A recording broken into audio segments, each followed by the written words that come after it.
Caros colegas, muito boa tarde a todos, bem-vindos.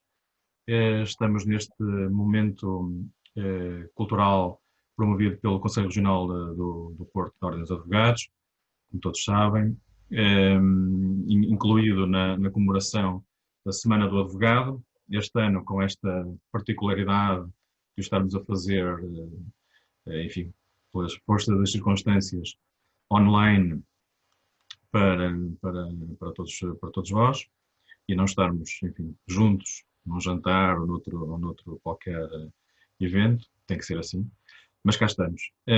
Comigo está, enfim, do outro lado da tela do computador, o Dr. Aurelino Costa, um conhecido advogado e artista, que fez o favor de nos dispensar aqui uns minutos para estar connosco e para nos seguramente deslumbrar com a sua pessoa. A primeira coisa que eu tenho aqui para vos exibir é uma gravação que o Dr. Aurelino Costa fez de propósito para todos nós, pensando aqui nesta comemoração do Dia do Advogado, e portanto, se me permitem, eu irei passar essas imagens e depois seguir-se-á um momento de conversa com o Dr. Aurelino Costa. Vamos lá ver se eu consigo não fazer asneira e não estragar isto. Vamos lá ver então. Colegas, aqui vai.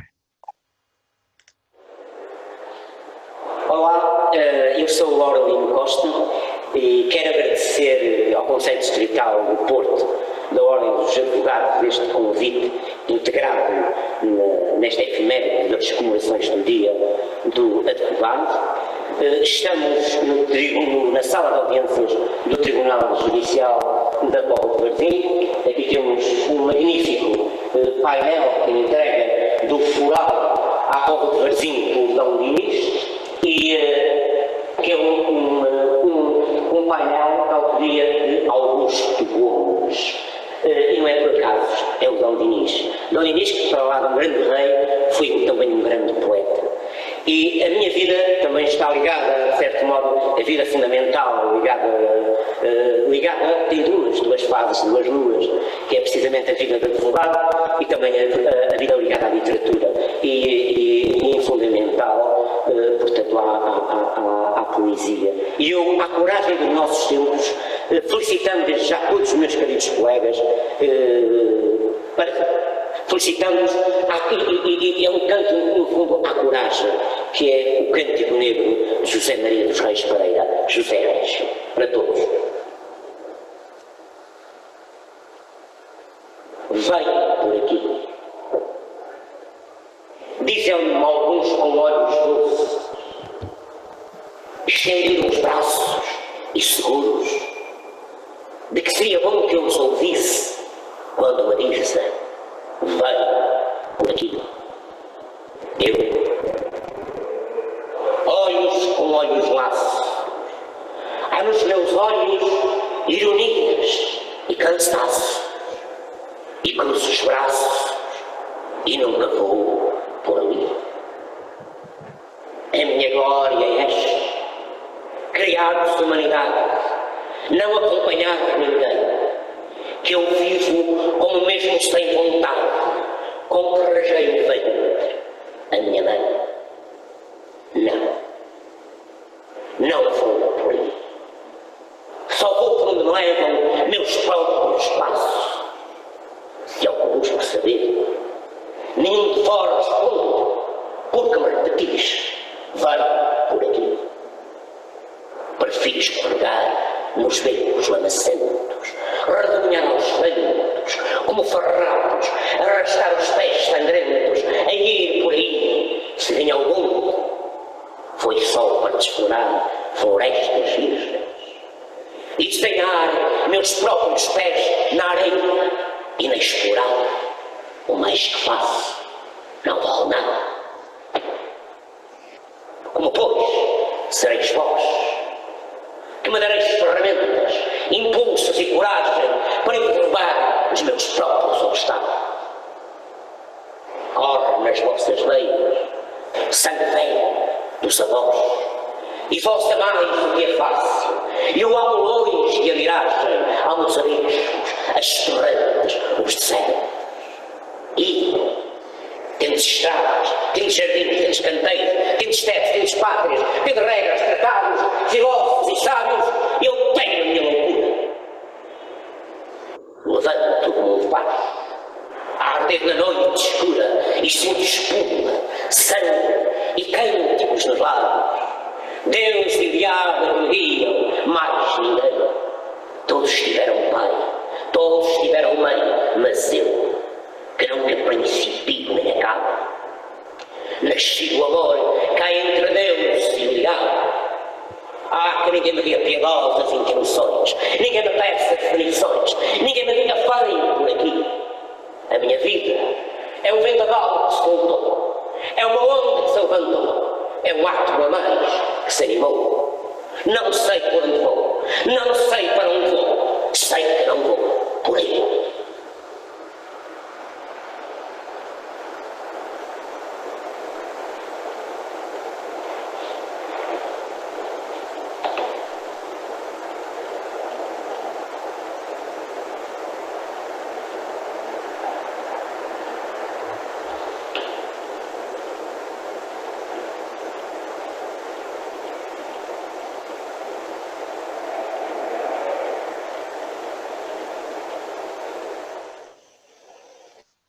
E cá estamos, colegas. Um momento incrível. Aurelino, então como é que é isto? És advogado e artista ou é um artista que advoga? Eu queria, para já obrigado, queria cumprimentar todos os queridos colegas, todas as queridas amigas, queridos amigos, alguns que já não os vejo há uns anos largos, e é um afetuoso abraço do coração que vos envio e envio a todos. E é um prazer enorme estarmos na voz, na imagem, que também é uma transmissão do afeto e da alegria que nos une. Em todos os momentos do estar com, nas horas melhores e também nas horas piores. É o amigo que está. Obrigado pelo vosso convite. Sobre essa questão de quem é ele, é uma interrogação fundamental. Eu acho que todos nós temos as nossas interrogações na vida. Essa questão do artista é uma questão que referiste e a mim me leva a uma interrogação, porque os artistas que eu conheci na minha infância eram os operários, eram os eletricistas, eram os trolhas, eram os carpinteiros que diziam assim, olha, estão a chegar os artistas às obras. Só depois, mais tarde,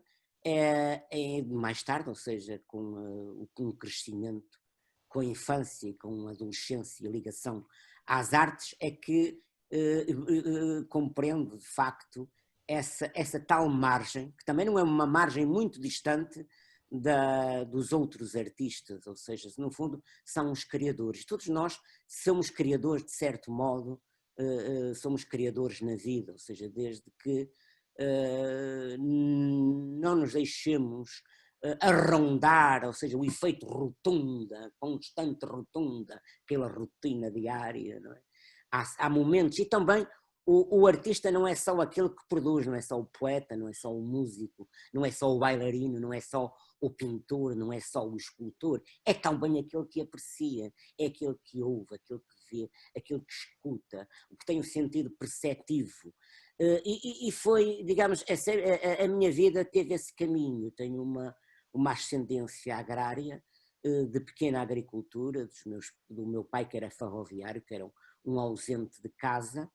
Costumava dizer, minha mãe dizia, ele apita comboios, e então como fazia o trabalho e a sua vida por turnos, raramente eu encontrava. A percepção que eu tenho da minha infância de quase dessa ausência, mas de uma mãe sempre permanente, e das 3 e 4 vacas e do gado, e daquela questão mais elemental da vida, do cheiro a mosto, o cheiro a leite fresco, o cheiro ao pão fresco, o cheiro das flores, as borboletas, o pasmo bucólico dos dias e das horas no campo. Acho que fizeram de mim o tal cheio de silêncios que não tem nada a ver, que é um confinamento determinado. É por isso que eu também nesta fase da nossa vida, fase perturbadora, como é óbvio, o confinamento a mim não me provoca grandes corrida de espaldares internos ou qualquer tipo de questão patológica, não é? Porque eu sempre evitei eu sempre achei esta regra do silêncio. A solidão pode ser o encontro do homem consigo próprio, que é o contrário do alheamento. E acho que foi aí que surgiu, e também nas questões fundamentais da vida, que surgiu este meu encontro com a poesia, não é? A poesia nasce de uma necessidade. Acho que gravita em mim como gravita o comer, o beber, o dormir e também a febre. Não é? E também a febre, não é? Ou seja, todos temos, e penso que, quer dizer, tudo gravita também, aquele que lê a poesia, aquele que lê o romance, também é ele um artista, é ele um homem que sabe estar à mesa, que participa nessa mesa, nesse ofertório do artista, do poeta, do músico, ou do romancista, ou do bailarino, não é? E depois a minha vida foi feita, como sabemos, querido colega e queridos colegas e querido colega Carlos Maia, no querido Liceu Nacional da Póvoa de Varzim, a atual a escola secundária Essa de Queiroz. Eu acho que ali que cresci, depois tive notáveis professores de português, recordo-me de um queridíssimo professor Albino Pedrosa Campos, e das ligações que eu tinha com ele, das relações de afeto.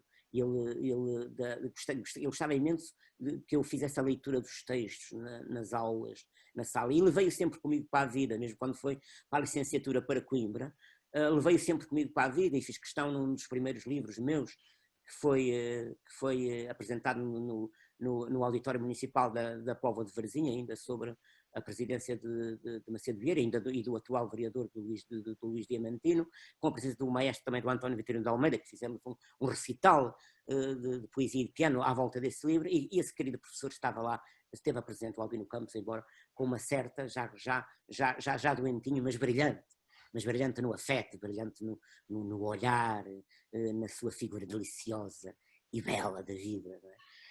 O levar-me, claro que depois colocou-se umas questões, eu fui um pouco hesitante, vais para a história, vais para a filosofia, vais para direito, não é?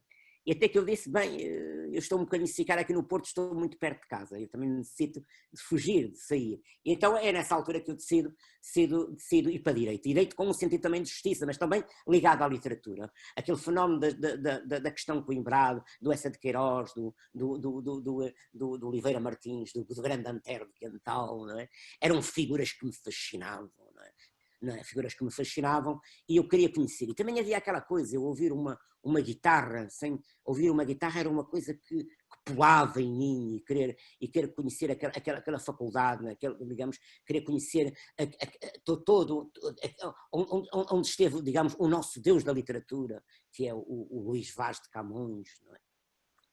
Tudo isso teve uma rotação, uma fenomenologia muito forte em mim, e depois a relação com notáveis professores, não posso esquecer, o Orlando Carvalho era um notável professor de Direitos Reais e também um poeta, não é? E também um poeta tem um livro fantástico de poesia e aparecia também nos recitais que eu fazia no Teatro Gil Vicente, em Coimbra, que para mim é dos teatros da vida, como aparecia o professor Ferreira Correia, que era o reitor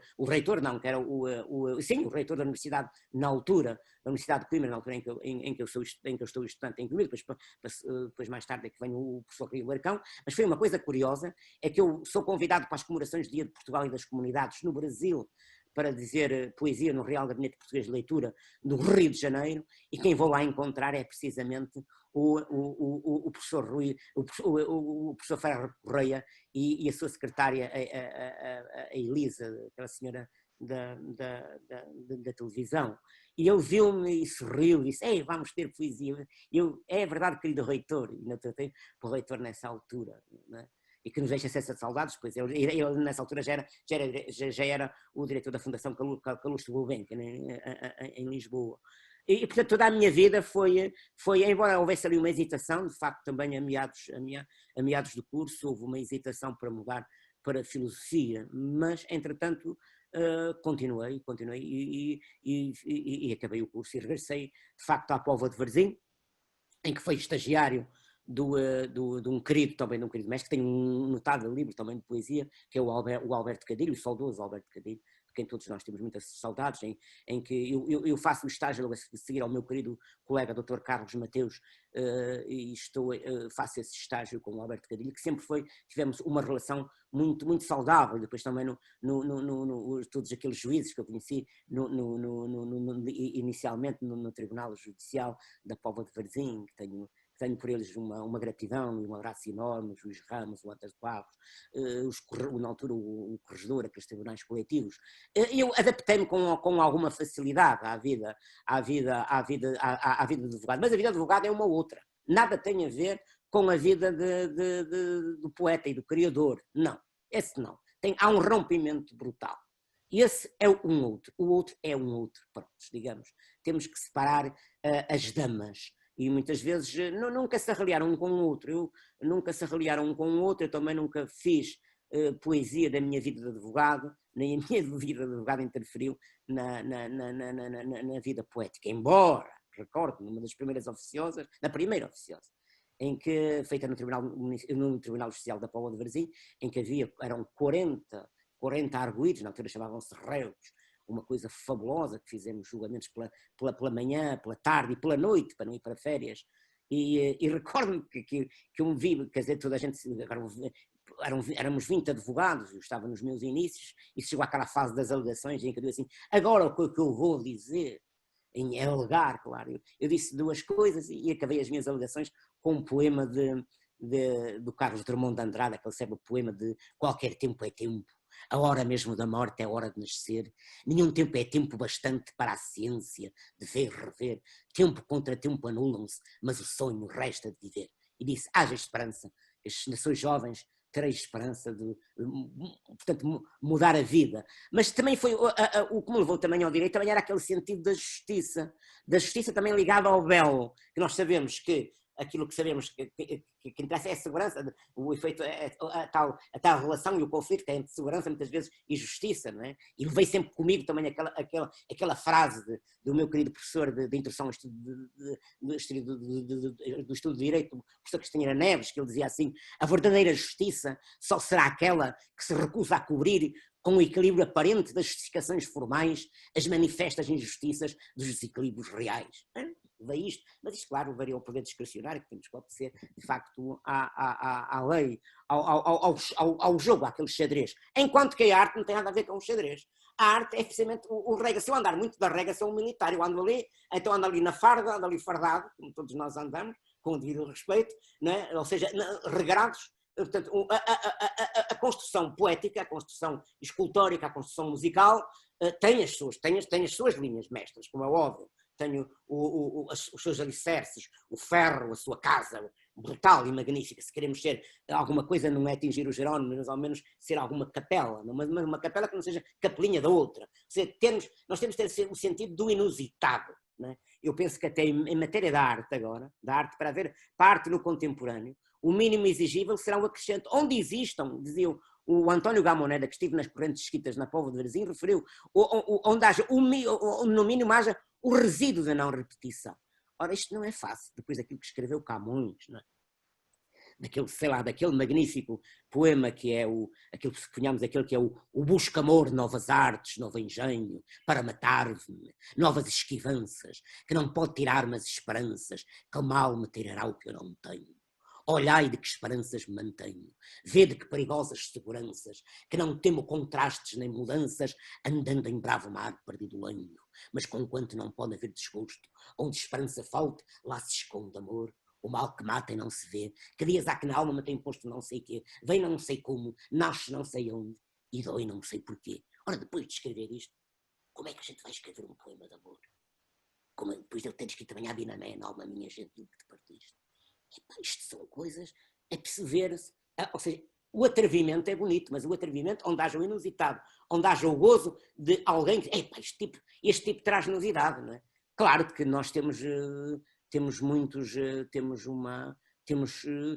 O poeta não tem que ser nem médico, nem advogado, nem engenheiro, nem farmacêutico. O poeta é um ser, não é? É um ser e é uma luta, e nós temos notáveis poetas da nossa vida, desde o grande, este grande Camilo Peçanha, que escreveu a Clepsidra, não é? Este que foi bacharel de Coimbra e foi um notável poeta, o nosso querido António Osório, o nosso querido, vivíssimo, o nosso querido Vasco da Graça Moura, de quem temos saudades, muitas saudades, já referi o Orlando de Carvalho, também há o Manuel Vaz de Carvalho, de Vila Real, o pai do grande guitarrista, é verdade, do Paulo Vaz de Carvalho, guitarrista e grande professor de guitarra na Universidade de Aveiro, não é? O nosso querido Adalberto Alves, notável Adalberto Alves, não é? Tenho saudades e soube há pouco tempo do falecimento da Margarida Gaspar, de Vila Real, uma colega minha, que tinha, não sei se, eu conhecia poemas dela notáveis, penso que estaria para sair uma obra dela e de facto foi ceifada precocemente. Desde também os poetas juristas, um cabo-verdiano, recordo de quem eu tive relações de simpatia enormes, telefonavam-me, enviavam-lhe os livros, telefonavam-me de Cabo Verde, que é o Costino Fortes, e também a poetisa a Vera Duarte. São gente que entraram, digamos, que entraram na minha vida como, digamos, que são, de certo modo, os meus santos ídolos protetores deste caminho que trilho, não é? Na questão da advocacia não há propriamente conflito, porque são duas personagens, o poeta e o advogado, são totalmente distintos. Separam-se. Se não se separassem, daria asneira. Certeza da grossa, daria asneira para um lado e daria asneira para o outro. E é isso. Eu já me prolonguei. Não faz mal. Os colegas já estão cheios de me ouvir. Agora só nos faltava, era, sei lá, um champanhe Ivo, um champanhe Santo Ivo. A gente faz um brinde. Obrigado, colegas. Um abraço enorme. Seria excelente. É uma boa ideia. Talvez temos que pensar nisso. Mas então percebo que são duas faces, é a mesma moeda, mas duas faces. Não é? Sim. O advogado e o poeta. É o mesmo corpo. É o mesmo corpo. Aliás, uma coisa engraçada a propósito de corpo. O Antonino Artaud diz que fundamentalmente as coisas passam-nos no corpo. Já agora de falar no corpo, há um livro meu que é o Domingo no Corpo. E há aqui um poema que eu gostava de ler para todos, porque no fundo é uma convocação ao dia de hoje. É um dia, também é o dia portanto, que a Ordem dos Advogados também nos traz esta mesa da poesia, portanto, como um apetite para nós, para o jantar. Não é? Há um texto meu que eu gosto de dizer, que no fundo é um convite a todos os queridos amigos. Eu quando digo que é comovente a tua poesia, estou a referir à nossa poesia, todos nós, mesmo que ouvimos, ou seja, aquilo que nos comove o nosso interior. É comovente a tua poesia. Chego a ter pena de ti e às vezes medo. Ardes-me na mão como uma brasa ao rubro, eu sinto-a. E apetece-me levá-la à boca, queimar-me. Adorava que me visitasses mais vezes. Tens um quarto cá em casa, louceiro, agasalho e pão, ainda fresco, coberto com um pano na maceira de pinho. Aguardarei todos os dias, até que venhas. Enquanto pastarei vacas e ordenharei ubres brancos de leite branco e espumoso. Meu poeta, não te esqueças, às vezes tenho fome, muita fome, e o jejum mata-me. Ou seja, há em mim uma necessidade. Há uma necessidade de viver. Eu gostaria de viver em poesia, mas eu não posso ir fazer umas compras ao Feira Nova ou ao Modelo e dizer um poema à senhora. Ou seja, é o tal estar. O poeta, eu acho que o poeta é o estando. Não é? Ou seja, às vezes está-se poeta, às vezes não está. Eu não posso estar a fazer uma peça processual no âmbito da advocacia, não posso nada. Embora há giríssimos. Eu, por exemplo, recordo um grande jurista, que era o Miguel da Veiga, que tenho muitas saudades do Miguel da Veiga, que também escrevia poesia, Miguel da Veiga do Porto, que por acaso também editou na minha editora, na Modeleiro, do grande e querido, desse grande editor que é o José da Cruz Santos, daqui também envio um abraço enorme, não é? Foi o grande editor do Vasco Graça Moura e o último editor do Eugênio de Andrade. Ou seja, nós às vezes estamos. É por isso que quando a gente está a fazer uma peça que está a escrever, ninguém nos perturba. Ou seja, nem mesmo em casa. Ou seja, ele está, costuma dizer, ele está noutra onda. Eu não sei que se está. O que eu sei é que é uma. Quer dizer, então, quando está também a advogar, também está, para mim, é outra onda. São ondas diferentes. Agora há uma coisa: é ir ao alto mar e vir à praia, tem que se saber. Ir ao alto mar e vir à praia. Não se pode andar aí a naufragar ou então a minar assim caminhos. Mas também isto é uma vida, atenção. Isto é uma vida de dedicação, é uma vida de entrega, uma vida de descoberta, uma vida não é só de ânimo, é também às vezes de desânimo no sentido desta angústia criativa, de alguma coisa que eu sempre, se eu não escrever, ou se eu não fizer recitais de poesia, há momentos em mim, na minha vida, que eu sinto que, eu não estou a ficar bem. Eu sinto que há qualquer coisa, há uma necessidade, não é um cio, não é um ócio, mas é quase essa necessidade, não é? A necessidade lacustre, a necessidade acre, de tal, como eu falei, o jejum mata-me, está aqui. Ou seja, mas também nós só percepcionamos isto mais tarde, e só mais tarde, dos 60 ou 60 e picos, é que a gente tem alguma domesticação da organização criativa, domesticação que não deve haver. Eu já digo, o pior que pode haver é quer dizer, se for domesticação no sentido de horários, daqueles que escrevem certinhos, àquela hora do dia e tal, eu não tenho isso. Eu tenho que ter algum impulso criativo. Mas não ando preocupado, as coisas vão surgindo. Agora tenho estas variantes da vida, como tu tens as tuas variantes, que nós também temos que driblar, não é? Admiro profundamente todos. Eu considero que, por exemplo, um jogador de basquetebol, de badminton, de ténis, de natação, são artistas. Tenho expressões loucas. Se eu vou ver um jogo de futebol, que adoro ver um jogo de futebol, a primeira altura eu abstenho-me da competição, só para ver todo aquele desenho do corpo, aquele bailado naturalíssimo de um jogador, aquele driblar da bola, por exemplo, aquele ato criativo de um Cristiano Ronaldo, quando aquele golo de bicicleta. Isto tem uma poética enorme que ele tinha já na mentalidade dele. Isto é para marcar, não é? É famoso, claro, tem uma técnica, mas também há uma força, uma driblagem espiritual, uma alteridade. A alteridade tal, cá está. A passagem ao outro, não é? O outro, não é? A passagem ao outro. E sabendo, nós, por exemplo, na matéria da poesia e da arte, que eu tenho à minha consignação, não é? Em que temos que ver que já muito foi escrito. E então é preciso, nós trabalhamos sobre a palavra. Mas há uma coisa, também trabalhamos sobre esse fuzil, que é o corpo, que é a nossa individualidade, que é cada um de nós. Não é? E eu penso eu que é isso que faz a tal pastilha criativa, efervescente, a vitamina C. Tu, Orlino, tu nunca estás satisfeito, não és? Tu não és só um poeta, não é? És muito mais do que um poeta. Eu, por natureza, sou pacato, mas sou um insatisfeito. Ou então, não vou usar aquilo que dizia o Camilo Castelo Branco, mas ele dizia aparentemente calmo, mas secretamente devastado por tumultuosas paixões. Há um rio sempre, há um rio que corre, há um driblar de bola interior, de facto. Há um fílmico de interior. Pronto, mas também eu só tenho equilíbrio nessa parte artística se também o resto da outra parte da minha vida se correr bem. Se eu tenho algum conflito de resolução, eu gosto de resolver problemas profissionais, ter-os logo resolvidos. Problemas familiares, logo resolvidos diariamente, mas a vida é assim. A vida é esta sequência, não é? No fundo somos nós, somos todos.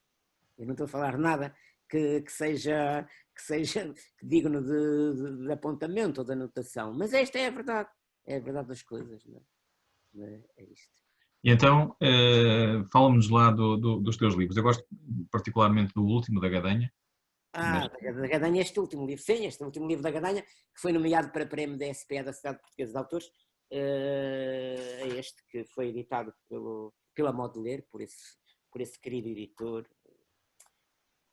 que tem 80 e poucos anos, mas que nos deixa, de facto, para mim foi uma notável formosura eu ter aceito esta edição. Para mim é uma edição muito bonita. Já que estamos neste tempo também, neste tempo de uma certa, como se disse inicialmente, um estado de guerra, quase. Agora o estado de calamidade, mas que estamos todos e vamos procurar sair dele. Não é? Este livro tem duas partes, então começa com um dos textos que é a primeira sentinela da guerra. Eu chamo-lhe descanto, não canto. E começa assim, e é assim. Onde a linha da miséria e a estreiteza de um relato acentuam o doirado da lua, permaneces estanque frente à besta. Manilhas de ásperas surdinas, as chácaras em náusea deglutidas, os pássaros roxos tranquilizando as feras. Um freio fecha os homens, abrindo-lhes a terra em ruína austera, enquanto a aranha dos céus tece na agonia a palma e a recepção no templo. Aí dormem estantes de Nereida, rastilho de tornado, Alexandria. É ódio. Claro que isto é duro. E há aqui também um outro texto que eu recordo, o texto da minha infância. Recordo aqui a minha infância. Há aqui uma figura, aqui o meu pai. O meu pai também gostava de regar uma leira. No evento aqui, o campo não estava entre dois, não estava entre o rio. Não, o rio não estaria uma margem, outra margem, mas isto é a poética da criação. O derradeiro sítio. É um derradeiro sítio. O rio está entre dois campos de milho. Meu pai assobia.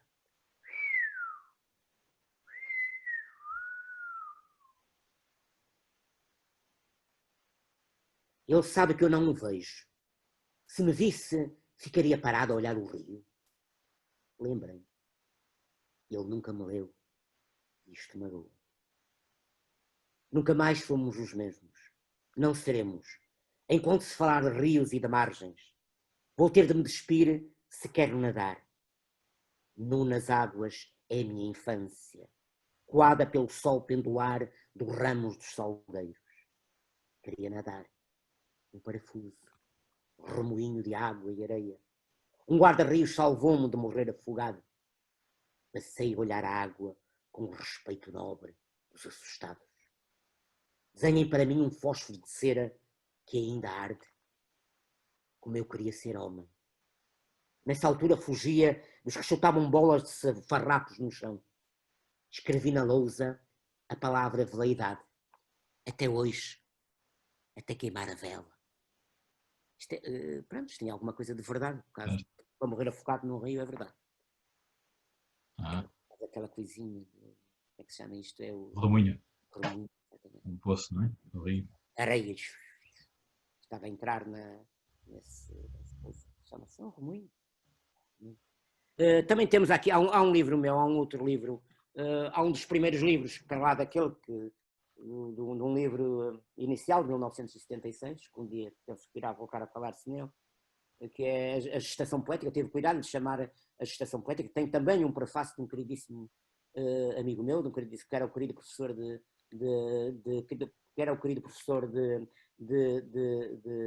Introdução à Política, no 6º e no 7º ano do Liceu Nacional da Póvoa de Varzim, que é o professor António do Carmo Reis. Eu tenho um afeto também admirável.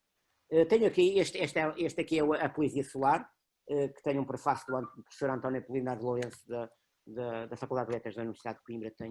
É um texto que, de facto, também aqui temos aqui alguma coisa do meu regresso à minha infância, em que eu digo: já não canto o som das águas, nem percorro o corpo das palavras, simplesmente respiro a terra e lavro sons, de leivas gomadas pelo brado tempo em que fui menino, aos pulos sobre a erva, beijando o azul e um céu tranquilo.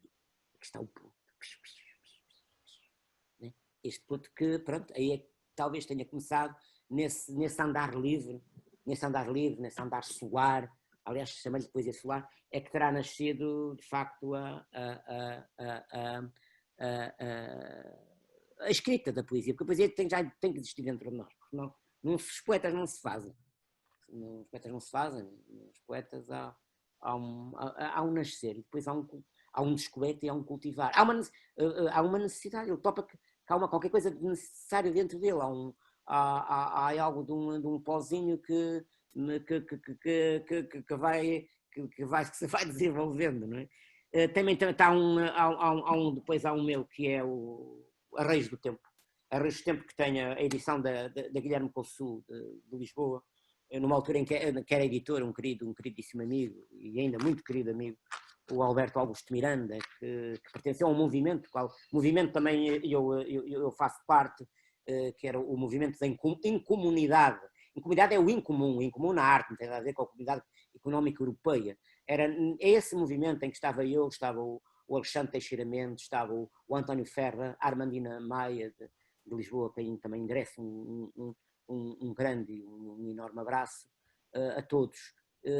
E que ainda se mantém, digamos, este núcleo, e tinha um núcleo ligado com o Alexandre Teixeira Mendes também, e que tinha um núcleo muito forte ligado à Galiza, e que perdemos uma poeta, coitada, teve a morte também muito precoce, que foi a Luísa Vilalta, grande poeta, era também uma violinista extraordinária da Orquestra da Galiza. Tudo isto tem um movimento de vida, ou seja, isto não é uma entrega em que, embora eu habito a casa, eu habito o escritório onde sou advogado, mas para mim é uma vida de exterior, uma vida externa de fronteiras muito larguíssimas. Desde eu recordo do recital também para lá daquilo que foi no Brasil, na Rússia, na altura da abertura da Perestroika, em que fomos fazer um recital, eu com o núcleo de Braga fui fazer um recital, à Faculdade de Filologia Românica em São Petersburgo, não é? Na altura ainda Leningrado, e hoje, bem, São Petersburgo foi uma coisa lindíssima, em que havia russos a falar em português, que era maravilhoso. Ou seja, na arte não há fronteiras, as fronteiras há nos políticos, é uma necessidade, digamos, de pôr fronteiras, não é? A da posse, que acaba ali, o tratado de Balcanice, de se introduzir, todas essas coisas. Depois há um livro de experiência, um livro que eu penso que tem continuação. Aliás, também tem, está traduzido, parte dele está traduzido para castelhano, pela Sílvia Zaias, portanto, que é de, pronto, da Catalunha, salvo ele, exatamente, a Sílvia Zaias. Mas há um livro muito bonito, que foi agora uma segunda edição, que é o livro de Pitões das Júnias, este foi uma aldeia comunitária no Jerez, em que eu estive lá nos anos 90, em que estive lá nos cortelhos, na altura em que ainda era o comunitarismo, eu costumo dizer comunitarismo selvagem, ou seja, mais ancestral, agora com os fundos comunitários, o desenvolvimento agrário, e claro que perdeu-se, como é óbvio, um certo espírito comunitário, embora naquelas gerações das pessoas que tiveram esse espírito não desapareceu. O espírito comunica-se e tem a comunicabilidade até no trabalho e no pastoreio do gado. Eu andei por lá, quando eu chego lá foi como um regresso à infância mais forte. É um livro que foi editado agora pela Blue Book, do meu querido,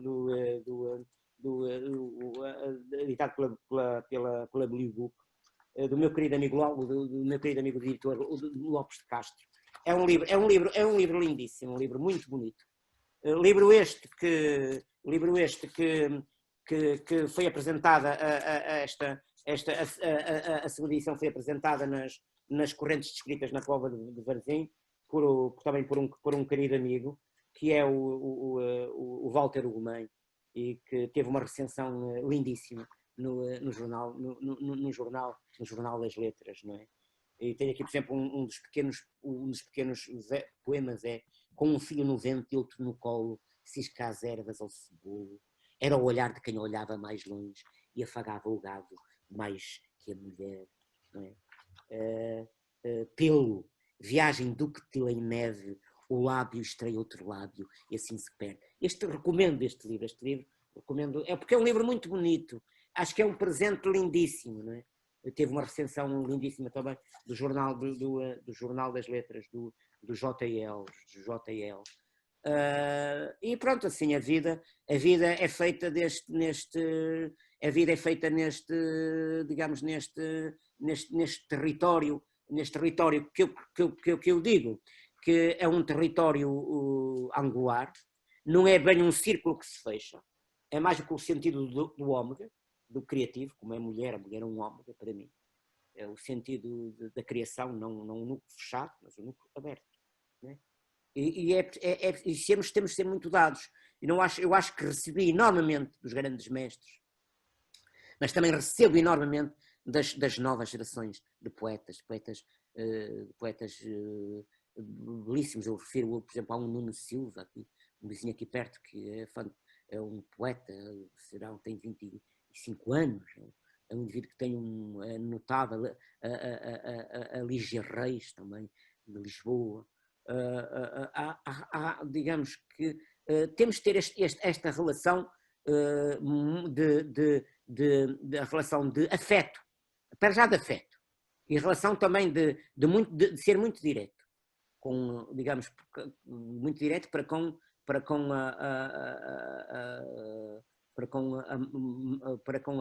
os criadores, novos criadores, acho que temos gerações fantásticas, em todo o género da criação, desde a poesia, ao romance, à música, ao bailado, à dança. Acho que o país que se deve orgulhar desse mundo criativo, dos seus filhos e das suas filhas, que nós nos devemos também orgulhar dos nossos, dos teus, dos meus e dos nossos queridos colegas, todos, dos vossos e os desejos das maiores felicidades, e que nos voltemos a encontrar muito Igualmente, não é? Estou mais uma vez à tua disposição. Olha, diz-me então, como é que passaste, como é que de repente te vemos nas telas de cinema, nos ecrãs da televisão, como ator? Pois é, eu não referi a essa parte. Há uma coisa curiosa também que eu referi deste livro do Pitões das Júnias, é um livro muito curioso, que este livro, há poemas deste livro que foram musicados pela Ariana Saval, pela filha do Jordi Saval, que é uma artista extraordinária catalã, em que eu tive o prazer de ser o narrador de Cervantes com o Asperium 21, sob a direção do Jordi Saval. Também tenho que agradecer a esses músicos notáveis. Também tenho que agradecer a uns trovadores notáveis, que é o Vítor Almeida Silva, no que diz respeito a um canto a Coimbra, que no fundo é uma trova, cujo poema é meu. Também ao professor José Mesquita, que a Canção da Primavera, com música não é, do famoso guitarrista.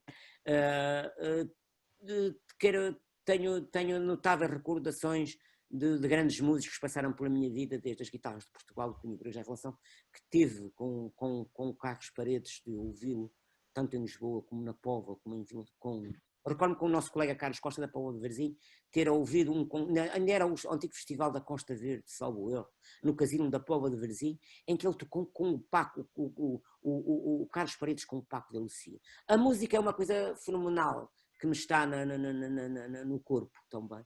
O cinema é uma coisa interessante.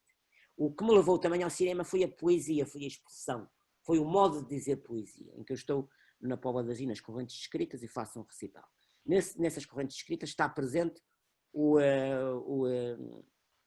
cineasta Tabajara Ruas, do Brasil, do Rio Grande do Sul, do Porto Alegre, das grandes longas-metragens, dos grandes prémios do Festival de Cinema de Gramado. Ele ouviu-me dizer assim, você gostava gosta de cinema? Gostava de participar num filme meu? Sim, porque não? Eu fiquei pasmado assim, olhar primeiro, olhei, fiquei assim em silêncio, assim, estás a brincar, Tabajara, mas não tínhamos confiança para isso também. E ele disse, sim, estou em rodagem de um filme que se chama Neto, o Domador de Cavalos, que remonta a 1848, à Revolução Farroupilha, à Revolução dos Farrapos, e também naquela altura em que o Estado do Rio Grande do Sul se quer tornar independente, que era a questão dos impostos, da carne, do charco, não é? Aquela coisa assim. e eu gostava imenso que você fosse, que você, ator, será o secretário delegado do Império. Claro que eu não secretariava nada. Eu sou no filme, sou o indivíduo que estou a secretariar, mas, digamos, sou um pouco rebelde, digo poesia, ando também lá dizendo poesia e poemas de Camões, e numa parte lírica também, com uma senhora, com uma senhora do filme, e dou corridas a uma partida de cavalos, e insurjo-me contra também algumas coisas curiosas que há depois na fase final de quem ganha ou quem não ganha, umas certas aldrabices técnicas que de pormenores, só que isto quer dizer que está muito atento no filme, topa isso, não é? E depois também passei há uma parte em que eu leio um panfleto que era Cidadão Rio-Grandense, chegou a hora da libertação, portanto em que eu troco, eu de facto passo-me para o outro lado, para o lado da oposição, não do sistema onde estou inserido, sou secretário delegado do último delegado do Império. Pronto, torna-se ali uma perturbação, eu morro, desapareço. Aliás, nas filmagens ainda me matavam uma paulada, mas como era muita gente a morrer, eu desapareço. E depois há muitas intervenções muito interessantes numas séries televisivas, no Pianíssimo e nos Sons do Tempo, com o querido maestro António Vitorino de Almeida, no piano. E também há um filme que nós rodamos de verão, não sei, ainda irá ser trabalhado, que é O Tempo das Bruxas. E O Tempo das Bruxas, que é uma coisa interessante, que neste tempo do Covid-19 acho que estaria. E há algumas novidades também que irão acontecer a esse nível, que eu espero que venham a acontecer, estou disposto a trabalhar e a colaborar. E também queria agradecer muito, dizer, também a minha vida de dizedor de poesia, não é?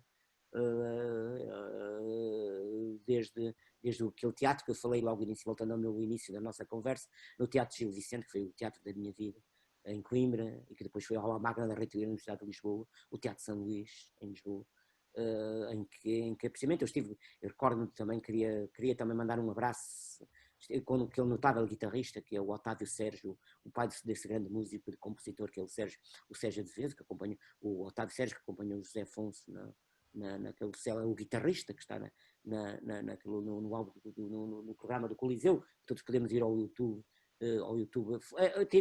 No Teatro Paulo Quintela fez um recital em Coimbra com esse grande guitarrista, o Otávio Sérgio.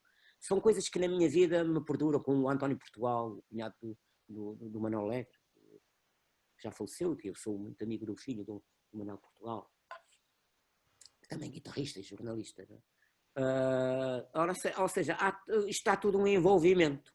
Ou seja, como é que se costuma dizer que não é, há um cortiço que foi feito. Não é?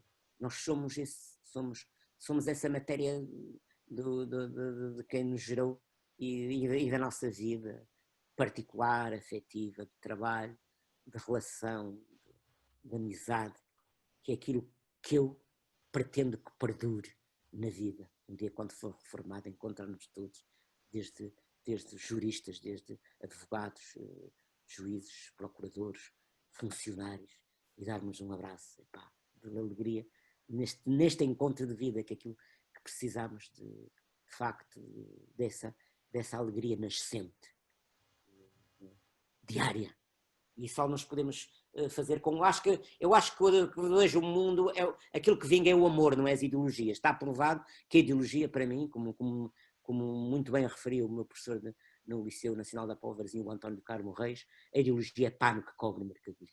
E estamos a ver que é. Ou seja, temos necessidade, digamos, de homens de Estado, de estadistas, que saibam contemporizar o homem e o humanismo e o amor, e serem profundamente leais nas relações laborais, nas relações de trabalho, nas relações desses artistas, da pedra, da madeira e também dos outros artistas ligados às artes, aquelas artes, portanto, de artes que no fundo tivemos aqui a falar neste nosso encontro do dia do Ivo, não é? E também neste dia quero lembrar também um grande poeta que é o Ledo Ivo. O Ledo Ivo foi um poeta também marcante na minha vida. E temos também um querido amigo, o poeta Ivo Machado, quem também me manda endereço um abraço se nos estiver a ouvir, ou seja, isto tudo a propósito do Ivo, ou seja, que o Ivo seja que viva em nós com esse sentido desse resplendor ou esplendor de vida e de amor, que é aquilo que necessitamos de nos contemporizar desse modo, dessa maneira. Excelente. Orlindo, deixa-me fazer-te uma pergunta que acho que nunca te fiz, mas que imagina a resposta, mas gostava de te ouvir. Eu gosto muito de te ouvir a ler poesia, a ler, enfim, a dizer poesia, melhor. E gostava de perceber se tu dizes qualquer uma ou se aquelas que vais dizendo e que eu vou ouvindo são mesmo poemas que te tocam por alguma razão, que gostas mesmo, e portanto quase que os voltas a criar quando os dizes. Sim. É uma coisa curiosa, porque a tal diferença entre o que escreve e o que diz. Ou seja, ele foi escrito, ou não foi escrito, ou por mim ou por outro, e o tipo vai interpretá-lo. Há interpretação. Ora, a interpretação é uma coisa, e para mim é um ato criativo. Diz assim, olha, lê, eu leio, mas eu não consigo ler assim, eu consigo ler lendo interpretando, lendo saboreando, lendo ou escutando o interior a palavra, porque a palavra traz som, traz cores, né? Traz tacto, traz odores. E nós temos que, a minha ideia, quer dizer, a minha coisa é a mesma, a transmissão. É muito diferente dizer por exemplo, isto, amo-te, e dizer isto, amo-te, amo-te, amo-te, amo-te muito. Quer dizer, tudo depende, não sei. Ou seja, nós agora estamos aqui numa série, numa brincadeira. Eu entendo muitas vezes que um grande texto, por exemplo, quando eu interpretei com a Experião 21, sob a direção de Jordi Sabal, o Miguel Cervantes, o Quixote do Miguel Cervantes, eu tive a percepção de que aquilo fazia parte aquilo era uma universalidade, é como o estabelecimento comercial em direito, não se poder separar. A clientela é uma universalidade. Eu sentia essa universalidade dos músicos e do que estava a dizer. Eu sentia-me também instrumento. Não é? Instrumento, ou seja, porque numa orquestra há os vários instrumentos e que a gente sabe que instrumento é que está a tocar. O fagote, não é? Depois as cordas, não é?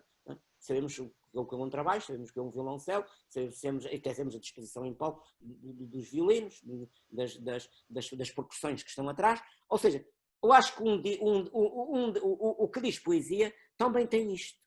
Também é um pouco isto. É um pouco, está a ouvir uma orquestra, está a ouvir-se interiormente. Né? Né? Prontos. Né? Que sabia eu do meu Alexandra Pizarnik, acho que foi ela que escreveu isto, que sabia eu do meu ouvido, do poema antes de o ter dito, do meu ouvido, né? Uma coisa assim do género. Né?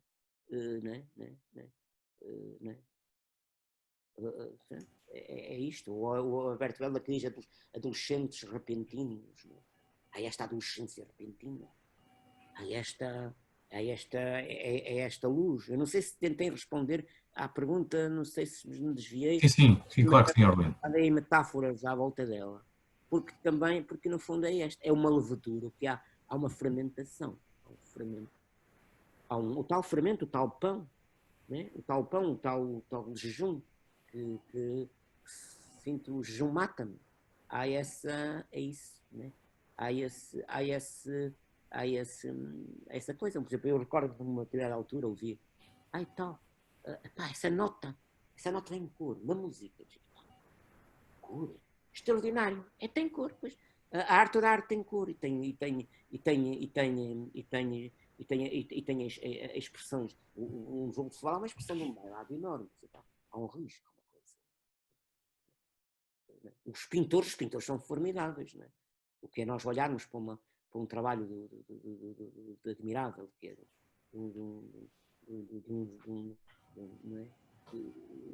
os trabalhos dos pintores, vamos estar a Jules Rezende, tenho que dizer, que para mim é notável, um João de Comar, Argaleiro,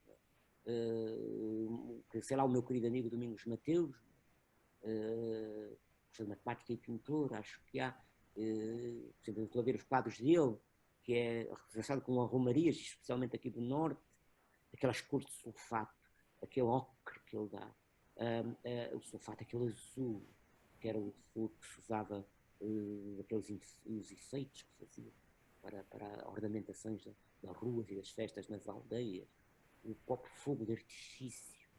Ou seja, há tudo isto, não é? Tudo isto à nossa roda, não é? Todo este fogo que arde e não se vê, para fazer o mestre, com o devido respeito. Não é? Muito bem. Aurelino, muito obrigado. Foi um prazer estar aqui contigo. Um prazer enorme. Um prazer enorme e um abraço a todos os queridos colegas que nos ouvem, no coração. Obrigado mesmo. Votos de Obrigado. felicidades. Até breve. Obrigado. Meus colegas, acho que foi um prazer, pelo menos para mim foi, acho que para todos, estarmos aqui a partilhar estes momentos com o Aurelino Costa, o nosso colega e amigo, e grande poeta e grande dizedor de poesia, vamos dizer assim. E para terminar, vou-vos deixar novamente, se as minhas competências informáticas permitirem, vou-vos deixar novamente com o Aurelino Costa a dizer o Cântico Negro do José Régio na sala de julgamentos, na sala de audiências do Tribunal Judicial da Póvoa de Varzim. Colegas, continuem a participar nos eventos do Conselho Regional. Há amanhã mais um, quinta-feira e sexta também. E contem connosco, com o Conselho Regional, para, enfim, irmos combatendo esta pandemia. Muito boa tarde a todos, colegas. Bem gosto de estar aqui com todos. Olá, eu sou o Aurelino Costa e quero agradecer ao Conselho Distrital do Porto, da Ordem dos Advogados, este convite integrado nesta efeméride das comemorações do Dia do Advogado. Estamos na sala de audiências do Tribunal Judicial da Póvoa de Varzim. Aqui temos um magnífico painel que entrega do Foral à Póvoa de Varzim por Dom Dinis, e que é um painel da autoria de Augusto Gomes. E não é por acaso, é o Dom Dinis. Dom Dinis, que declarado um grande rei, foi também um grande poeta. E a minha vida também está ligada, de certo modo, a vida fundamental, ligada em duas fases, duas luas, que é precisamente a vida do advogado e também a vida ligada à literatura e fundamental, portanto, à poesia. E eu, à coragem dos nossos tempos, felicitando desde já todos os meus queridos colegas, felicitamos, e é um canto, no fundo, à coragem, que é o Cântico Negro de José Maria dos Reis Pereira, José Reis, para todos. Vem por aqui. Dizem-me alguns com olhos doces, estendendo os braços e seguros, de que seria bom que eu os ouvisse quando me dizem: vem por aqui. Eu, olhos com olhos laços, há nos meus olhos ironias e cansaço, e cruzo os braços e nunca vou por ali. A minha glória és criados de humanidade, não acompanhado de ninguém, que eu vivo como mesmo sem vontade, com que rasguei o ventre, a minha mãe. Não vou por aí.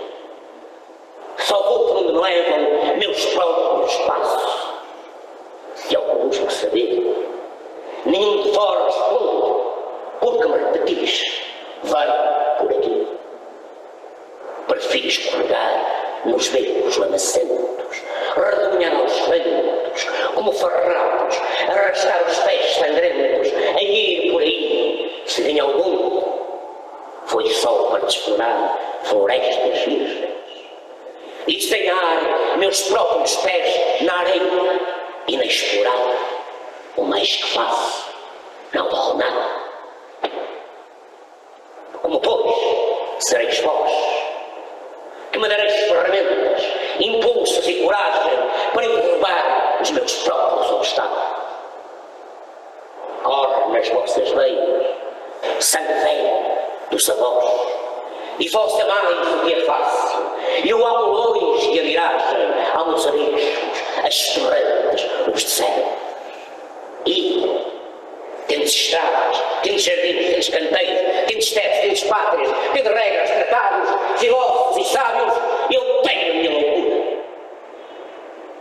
Levanto como um faro, a arder na noite escura, e sinto espuma, sangue e cânticos nos lábios.